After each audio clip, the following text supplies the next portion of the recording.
Paloca e eu estou aqui para vos falar finalmente das leituras do mês de julho de 2024. Não sei se vai ser fácil gravar este vídeo ou não, porque estou com alguns lapsos de memória. Eu acho que já estou aqui já há muito tempo e depois já li tudo há um mês quase, porque já estamos no final do mês de agosto e por isso isto é muito complicado já para a minha cabeça lembrar-me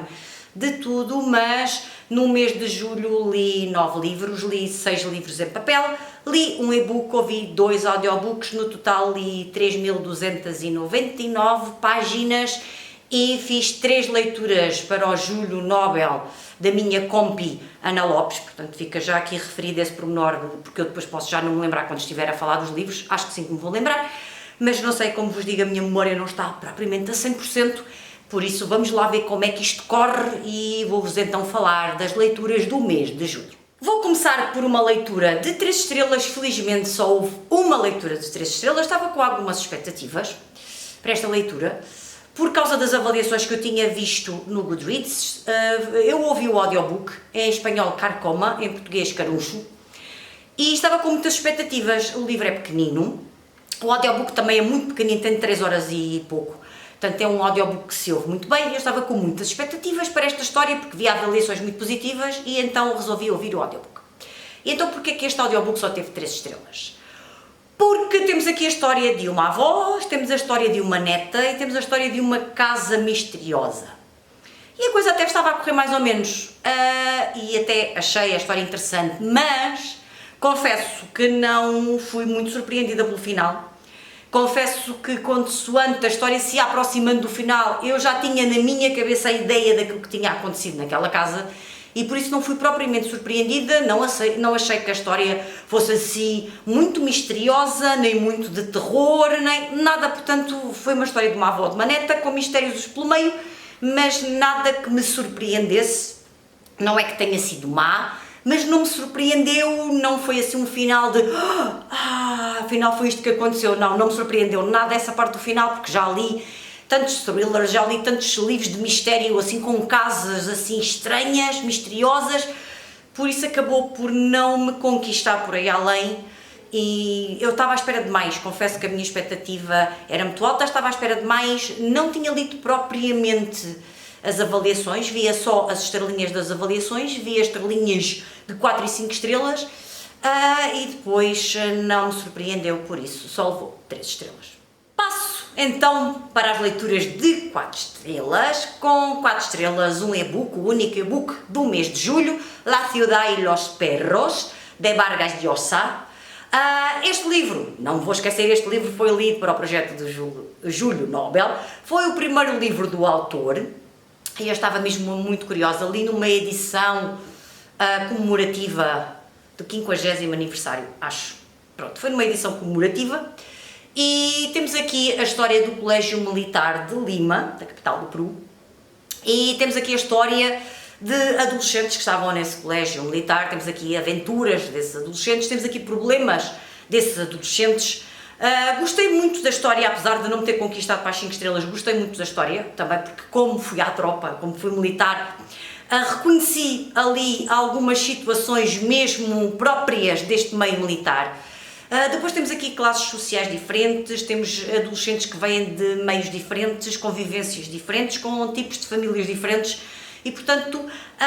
acho que a história funcionou muito bem, acho que é uma história interessante para quem gosta de histórias que estejam relacionadas com o meio militar. Acho que é uma história que funciona muito bem, é interessante ver a história destes miúdos, destes adolescentes, depois também sendo eu professora de adolescentes, portanto andei por aqui a fazer aqui as minhas analogias, não é, do ensino, da parte militar. Gostei da história, não é que me tivesse deslumbrado para as 5 estrelas, mas gostei muito da história, não é uma história para toda a gente, reconheço que não é, mas gostei, depois acontecem por aqui algumas coisas menos positivas dentro deste colégio militar, como é que se vai lidar com essa parte, não quero adiantar muito, não quero dar spoilers, porque eu também não sabia nada da história, sabia que era passada num colégio militar, mas não sabia nada da história e por isso fiquei muito surpreendida com a história que fui encontrar aqui.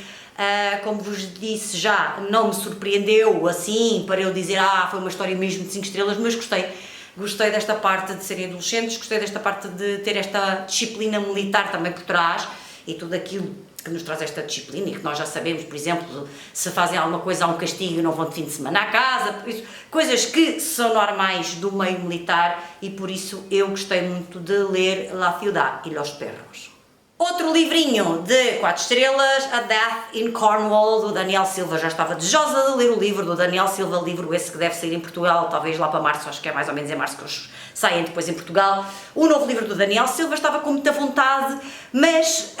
o que é que eu tenho para vos dizer? Temos aqui a história de um quadro. Temos aqui este Gabriel Allon virado para quadros, para obras de arte, portanto já não é aquele Gabriel Allon da Mossad, aquele Gabriel Allon daquelas operações israelitas, e se calhar foi por isso que lhe dei só 4 estrelas e não lhe dei 5, porque eu gostava mais do Gabriel Allon antigo, mas também compreendo perfeitamente, eu já não sei qual é o livro, o 22º, não sei se já estou a dizer uma grande asneira, mas nem sei se isto aqui diz qual é, mas já há muitos livros, agora podiam pôr aqui a contar quantos são, não é? Mas já são muitos livros do Daniel Silva, com esta personagem, com este Gabriel Allon. Não sei, não consigo chegar a conclusão nenhuma, mas porque depois, se não for, eu depois ponho aqui. Aqui uma legendazinha aqui no rodapé. Portanto, voltando aqui à questão, antes que eu me perca, antes que a minha memória me comece aqui a pregar partidas, eu me perca na história, gostei da história, mas já não é aquele Gabriel Allon que eu gostava daquelas missões da Mossad, já não é aquele espião, é sim, é verdade que ele investiga muita coisa, é verdade que ele anda sempre a passear de um lado para o outro, essa parte eu gosto muito, em cada capítulo nós estamos num sítio diferente, e depois vamos a muitos sítios onde eu já fui, e por isso eu consigo visualizar esses sítios, portanto essa parte também ajuda bastante quando estou a ler os livros do Daniel Silva. Sinto que o Gabriel Allon está a ficar velho, e que as missões já não são aquelas missões de andar ali a matar russos, e explodir bombas por tudo quanto é sítio, já é uma coisa assim, as investigações de obra de arte e tal, não quer dizer que não morram pessoas pelo meio, não quer dizer que seja tudo muito suavezinho e não morra ninguém. Sim, há sempre aqui umas mortezinhas pelo meio, e ele também investiga essa parte, e gosto das conclusões, de como é que nós chegamos depois à conclusão da história toda, e quem foi, e porque é que foi, gosto, mas sinto que já não é aquele Gabriel Allon que me despertava tanto interesse, que me fazia ficar aqui a êxtase. Sim, gosto de ler os livros, sim, quero continuar a ler os livros do Daniel Silva, especialmente com o Gabriel Allon, também não sei se isto vai continuar por muito mais tempo, se qualquer dia surge por aí um novo protagonista, não sei. Sinto que ele vai envelhecendo, é normal, o protagonista vai envelhecendo, e eu já o sigo desde o primeiro livro,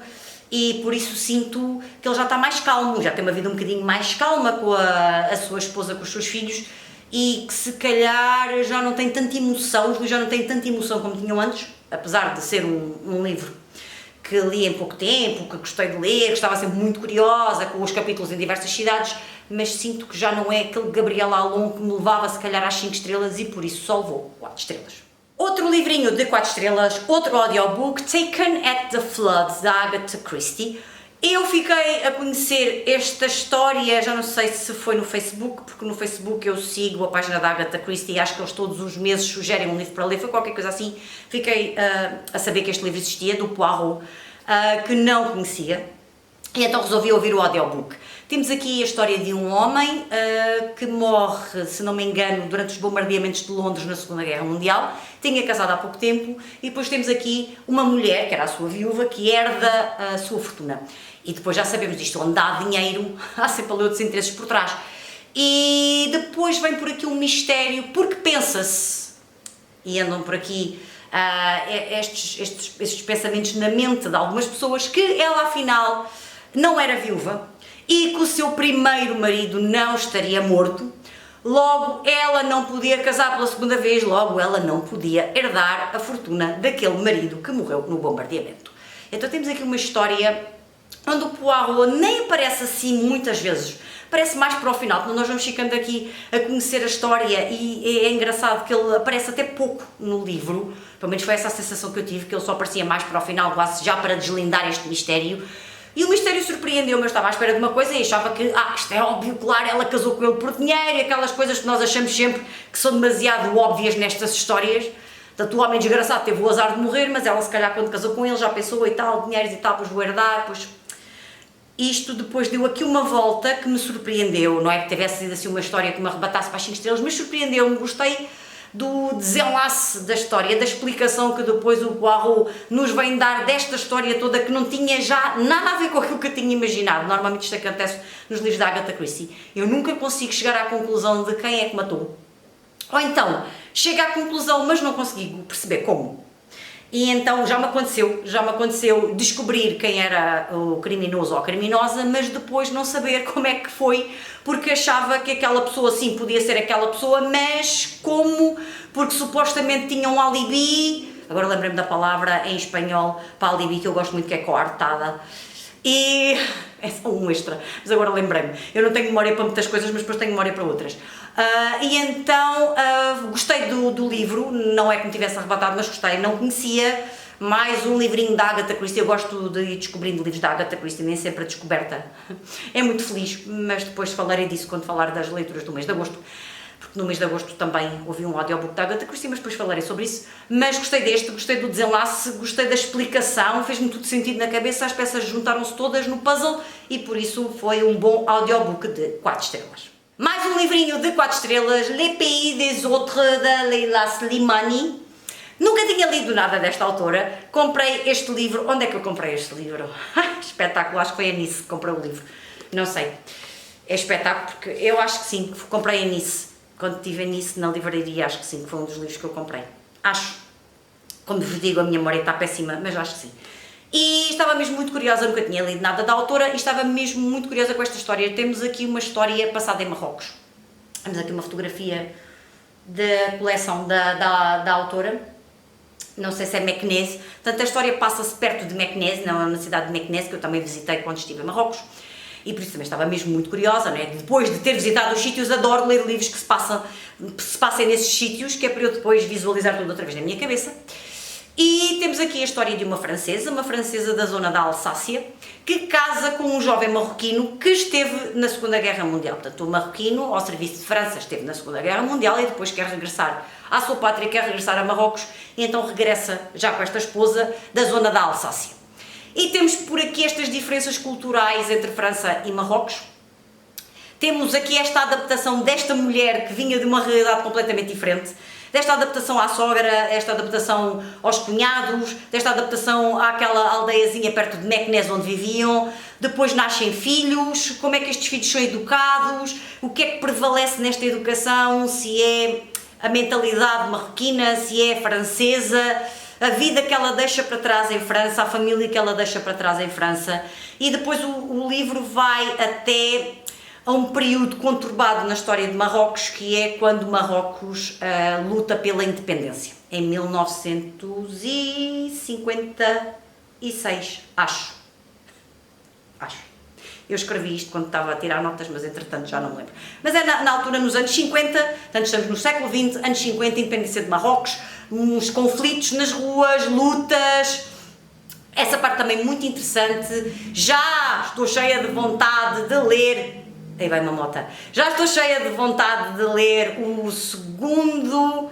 episódio, mais ou menos, aqui desta, acho que vai ser uma trilogia, penso eu, acho que ainda só saíram 2, saiu Le Pays des Autres e Regardez-nous danser, acho que é assim, já estou com vontade de ler, também se passa em Marrocos, eu acho que não é com a mesma família, é já depois desta independência, daquilo que eu, mais ou menos já cusquei, que não cusquei muito, acho que a história vai por aí, também estou com curiosidade para saber o que é que depois se passou em Marrocos, já depois dos anos 50, ou a partir desta independência de Marrocos, e por isso gostei de fazer esta leitura, não é que tivesse sido assim uma leitura excelente, mas foi uma boa leitura, foi uma leitura com 4 estrelas gordas e consistentes, gostei mesmo muito de me embrenhar aqui neste país, nestes anos 40, 50 em Marrocos, não há de ter nada a ver com o Marrocos de agora, não é? Com o país que eu visitei no ano passado, mas gostei mesmo muito de ficar a ver também estas diferenças, e por isso foi uma boa leitura que eu fiz, também de 4 estrelas. E vou-vos falar agora da última leitura de 4 estrelas que eu fiz no mês de julho. Farsa de Inês Pereira da Gil Vicente. Não é a minha obra de Gil Vicente preferida, a minha obra preferida é O Alto da Barca do Inferno, que dei na escola, se não me engano, no 9º ano, e comigo para sempre ficou o parvo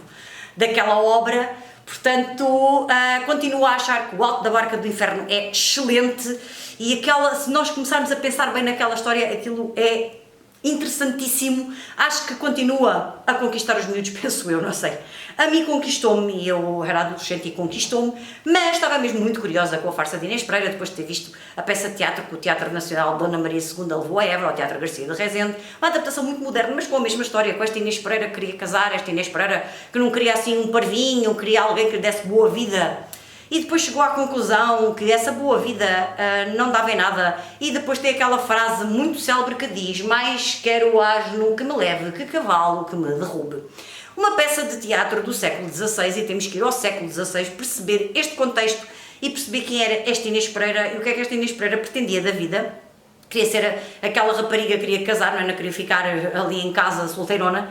Portanto, nós temos que perceber o contexto desta Inês Pereira, mas eu consegui pensar nesta Inês Pereira no presente, consegui pensar que se calhar a peça não está assim tão datada, que se calhar o século XVI não está assim tão lá atrás, e que esta mentalidade ainda consegue ser uma mentalidade,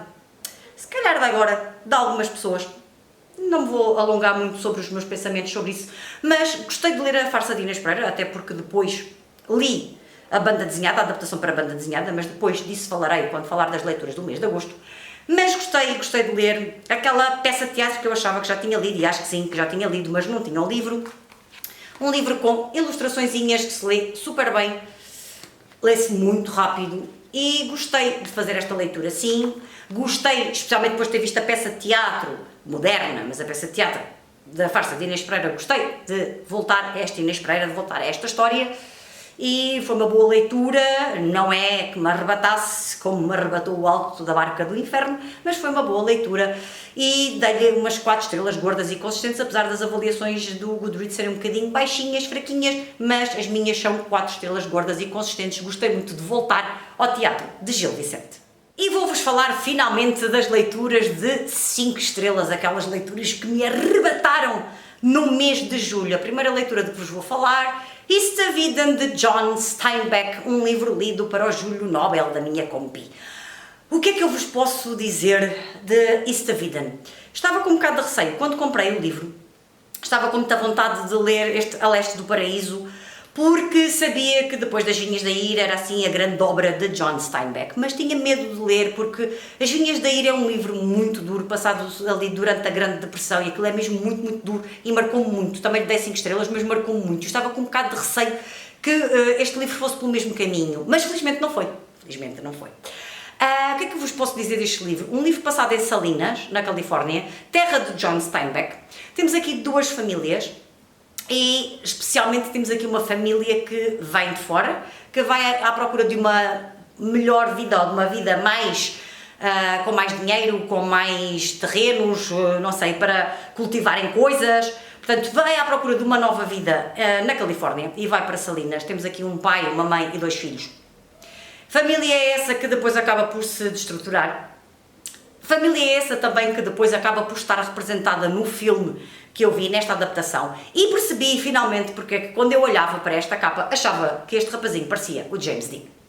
Na altura, quando comprei o livro, pensei assim, pá, olhei assim para a capa e pensei, pá, este jovem rebelde parece o James Dean. Claro, esta capa é inspirada no James Dean do filme que eu vi também no mês de julho. E então gostei da história destas 2 famílias, de como estas 2 famílias viviam, portanto, uma que já era daquela região, a outra que foi para aquela região à procura de uma vida melhor, à procura de uma estabilidade que não tinha no sítio onde eles viviam. Estes 2 irmãos, portanto, temos aqui esta história que já sabemos à partida que não vai ter um final feliz. Não sabemos bem porquê, mas os livros do Steinbeck são muito assim, são muito livros, nós já sabemos à partida que final feliz não vamos ter, que vai haver por ali qualquer coisa que vai perturbar a felicidade dos protagonistas dos livros. Portanto, eu já sabia a partir daqui aqui também ia acontecer o mesmo, não sabia era o quê, e depois essa parte realmente é que vai espelhada no filme, que é já a parte do fim. Eu já não me lembro quantas partes é que o livro tem, mas é já a parte do fim. Também não sei se vou chegar a alguma conclusão agora, se querem que vos diga a verdade, também já não sei se agora vou encontrar aqui qual é a parte, mas o livro está dividido em 3 ou 4 partes, ou 5, parte 4, eu não sei se havia uma parte 5. Eu sinceramente, foi o primeiro livro que eu li no mês de julho, portanto imaginem se a minha cabeça, mas se calhar é a parte 4. Voltando então, isto está péssimo. Voltando então, gostei muito de ler este livro, gostei muito da história destas 2 famílias, gostei muito desta amizade também que havia entre estes dois protagonistas do sexo masculino, estes dois homens, estas duas personagens fortíssimas deste livro. Gostei da história dos filhos de um deles, dos protagonistas. Gostei da história desta mulher que tem uma vida um bocadinho desregrada e um bocadinho fora do normal e fora daquilo que seria aceitável nesta região. Gostei mesmo muito de ler este livro, gostei mesmo muito que o livro não espelhasse, porque o livro é de 1952, pode ser? Eu estou toda baralhada já com isto, a sério, 1952, afinal a minha cabeça ainda está no sítio e ainda me consigo lembrar das coisas. Portanto, gostei muito desta obra, não retrata já a Grande Depressão, apesar do livro se passar no início do século XX, não sei já se até à Primeira Guerra Mundial, por isso passa-se antes da Grande Depressão, não temos aquelas tragédias todas, daqueles migrantes todos que iam para a Califórnia à procura de uma vida melhor e que às vezes as coisas eram muito más e passavam fome e morriam. Portanto, essa parte não temos, felizmente, porque foi a parte que mais me angustiou quando estava a ler As Vinhas da Ira, mas gostei mesmo muito desta família, gostei muito deste protagonista, depois interpretado pelo James Dean, e gostei mesmo muito de ler este livro. Outro livro de 5 estrelas, um livro de não ficção, um livro que me encheu as medidas por completo, que o meu tio me emprestou, Magalhães, o Homem e o Seu Feito, de Stefan Zweig. E porquê que um homem judeu de Viena se vai lembrar de escrever uma biografia de um português? É verdade que o português se lembrou de dar a volta ao mundo, mas de onde é que veio esta paixão? Fiquei maravilhada pela forma como está contado tudo aqui nesta biografia de Fernando Magalhães, de como o Fernando Magalhães foi elevado a uma personagem mítica, a uma pessoa de um carisma gigante, que não chegou a cumprir aquilo que queria, que morreu na viagem, mas que teve um mérito gigante e um mérito que está aqui imortalizado por uma pessoa que nem sequer era portuguesa, que nem sequer tinha raízes portuguesas, que se calhar não tinha nada de interesse em Fernando Magalhães e achava que Fernando Magalhães era um ser do outro mundo. E por isso escreveu esta biografia para o homenagear, e eu fiquei muito contente de ver que um português, sem ser o Cristiano Ronaldo, não é que agora chega ao mundo inteiro, mas agora também temos redes sociais, ele agora até tem um canal no YouTube e tem já milhões de subscritores, mas chega a todo o mundo. Mas nesta altura, quer dizer, como é que alguém se vai interessar, alguém que nem sequer tem raízes portuguesas, como é que alguém se vai interessar por Fernando Magalhães? Deixa-me lá agora escrever a biografia de um homem que um dia resolveu fazer uma viagem de circunnavegação. Grande loucura naquela altura. Mas gostei mesmo muito de ler esta biografia, gosto muito da escrita de Stefan Zweig, seja de romances, seja de livros de não-ficção, neste caso um livro de não-ficção. Gostei mesmo muito, sei que há por aqui algumas imprecisões, mas isso não me retirou o prazer da leitura, e sim, senti-me de coração cheio por estar a ler a história de um português gigante, de um português que fez um feito que ficou para a história, que ficou nos anais da história, e que às vezes nos esquecemos um bocadinho destes grandes portugueses, destes portugueses que se aventuravam pelo mar fora, e agora lembrei-me outra vez, os Lusíadas, Vasco da Gama. Portanto, todo este espírito que eu sinto, orgulho neste espírito português, nesta atitude de sair porta fora e de ir conquistar o mundo sem medos, e gosto de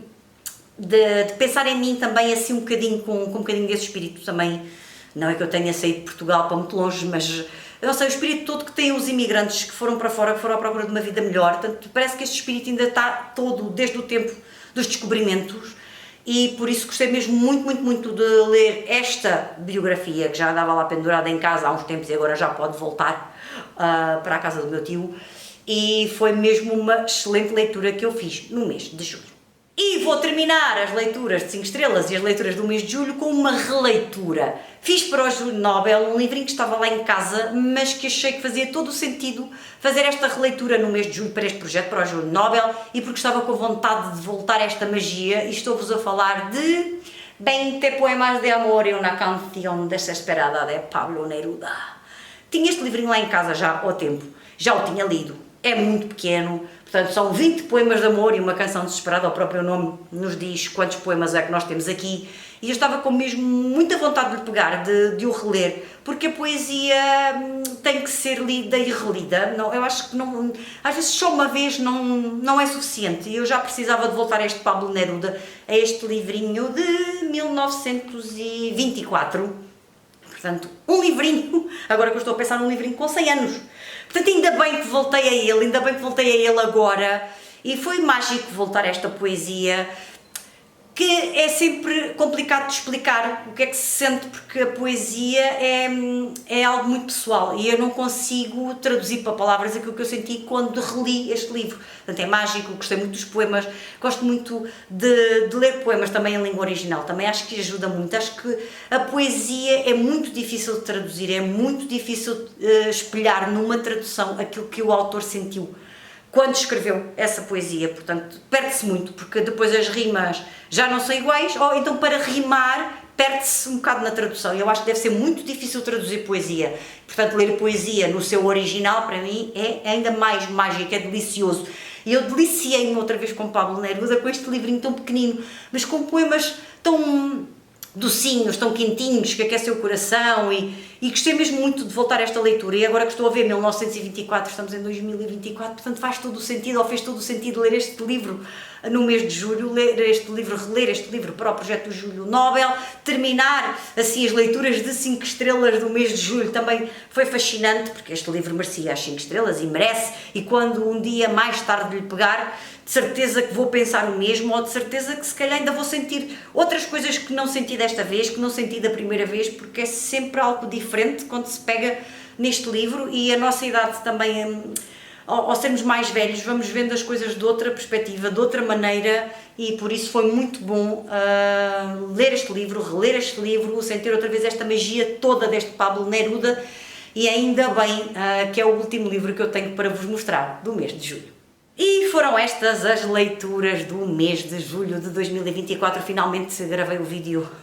finalmente, agora que estou no final do mês de agosto, tinha mesmo que gravar o vídeo, porque senão isto depois junta-se com o vídeo das leituras do mês de agosto, e se a minha cabeça já não está muito boa, se a memória já não está muito boa, imaginem, quanto mais tempo deixo, pior é, e mais complicado é falar dos livros, falar das sensações, falar daquilo que eu senti quando li estes livros, portanto, finalmente, o vídeo está gravado, digam-me nos comentários se já leram algum dos livros, se têm curiosidade em ler algum deles, digam-me também se participaram neste projeto do Júlio Nobel, que livro é que leram, digam-me tudo aqui na caixa de comentários,